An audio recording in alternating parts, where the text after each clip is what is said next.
तो एक और सीक्रेट वीडियो में आपका स्वागत है। दोस्तों, बॉलीवुड का एक बहुत पॉपुलर सॉन्ग है मेरे देश की धरती सोना उगले उगले हीरे मोती, और ये सॉन्ग इंडिया के एक एरिया पे सही साबित होता है। वो है डेक्कन का एरिया, जहाँ से कोहिनूर जैसे हीरे भी निकलते हैं और सोने के भंडार भी। और इस गोल्ड के लिए सबसे फेमस अगर कोई माइल्स है तो वो है कोलार गोल्ड फील्ड्स यानी KGF।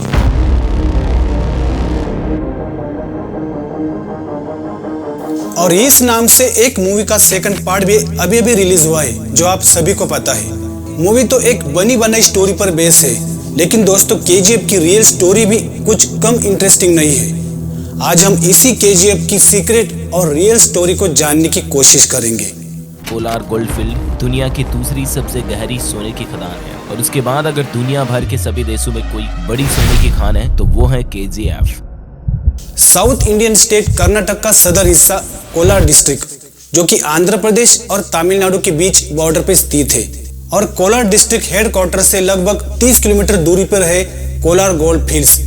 यहाँ से बेंगलोर भी 100 किलोमीटर दूरी पर है। ऐसा माना जाता है कि यहाँ 2000 साल से भी पहले गोल्ड को माइन किया जा रहा है। मॉडर्न माइनिंग की बात करें तो उसकी शुरुआत 1817 में हुई।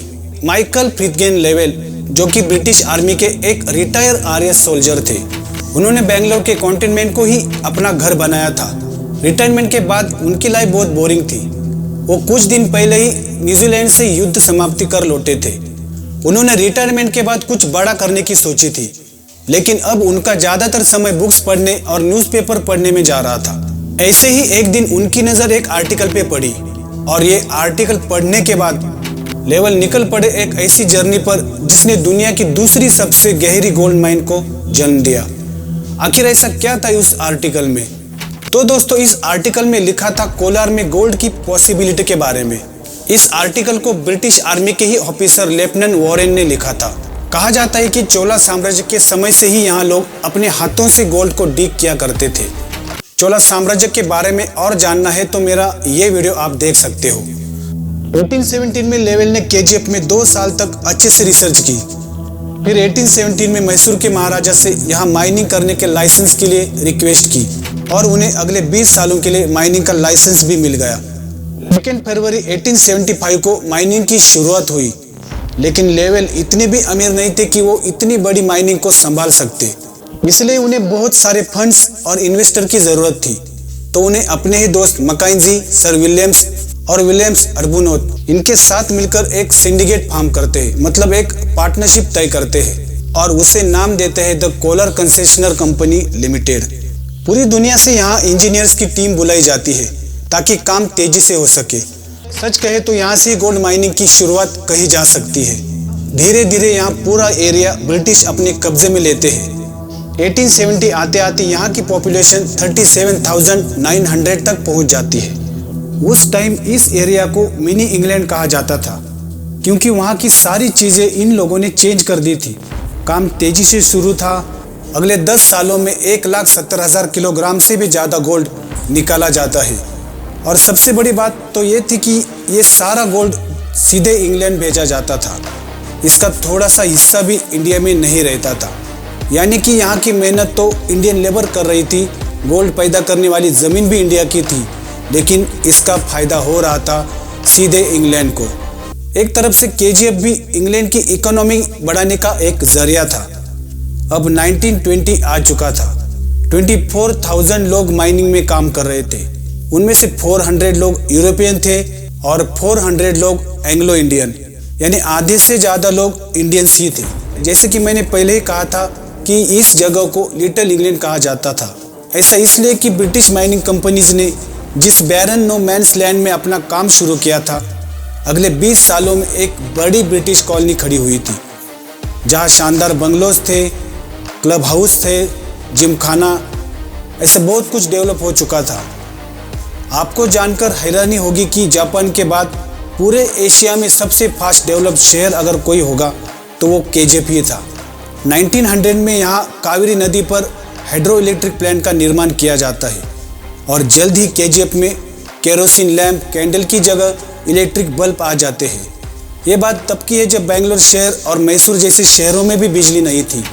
ब्रिटिश माइनिंग कॉलोनी होने से यहाँ का पूरा कल्चर इंग्लैंड की तरह था, लेकिन इस लिटिल इंग्लैंड की दूसरी तरफ एक अलग ही दुनिया थी। अपने केजीएफ मूवी देखी होगी, सच कहे तो उसमें बहुत डिटेल में वहाँ की हालत दिखाई गई है। केजीएफ में काम करने वाले लोग जहाँ रहते थे उसे कूली लाइंस नाम दिया गया था और वहाँ की कंडीशन किसी नर्क से कम नहीं थी। यहाँ रहने वाले ज्यादातर लोग तमिल थे। उनकी लाइफ बहुत कठिन थी। एक छोटे से शेड में कई लोग रहते थे।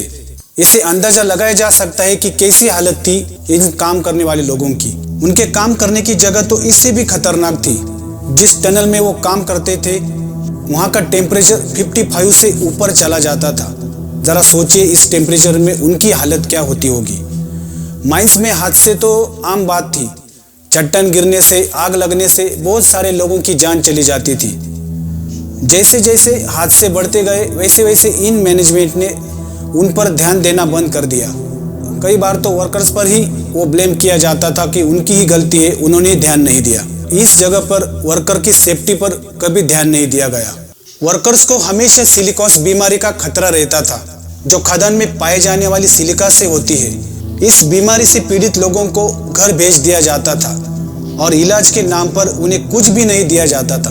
कंपनी ओनर्स को हमेशा ये डर रहता था कि माइंस में गोल्ड की स्मगलिंग हो सकती है, इसलिए यहाँ छोटी छोटी गलतियों पर कड़ी से कड़ी सजा दी जाती थी।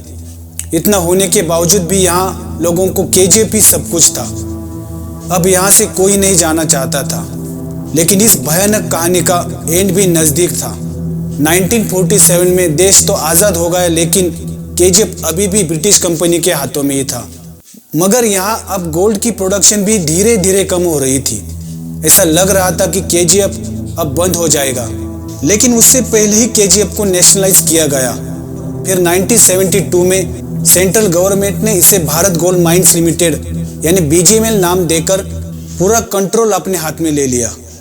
1980 आते आते बीजीएमएल यानी केजीएफ में 3 किलोमीटर तक खुदाई के बावजूद भी सोना नहीं मिल रहा था। अब ये मिट्टी के ढेर के सिवा और कुछ भी नहीं था।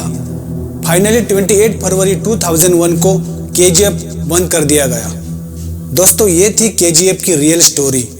इसके बारे में आपकी क्या राय है मुझे कमेंट करके ज़रूर बताओ। वीडियो को लाइक ज़रूर करो और ज़्यादा से ज़्यादा शेयर करो। और अभी भी आपने चैनल को सब्सक्राइब नहीं किया तो सब्सक्राइब भी ज़रूर करो।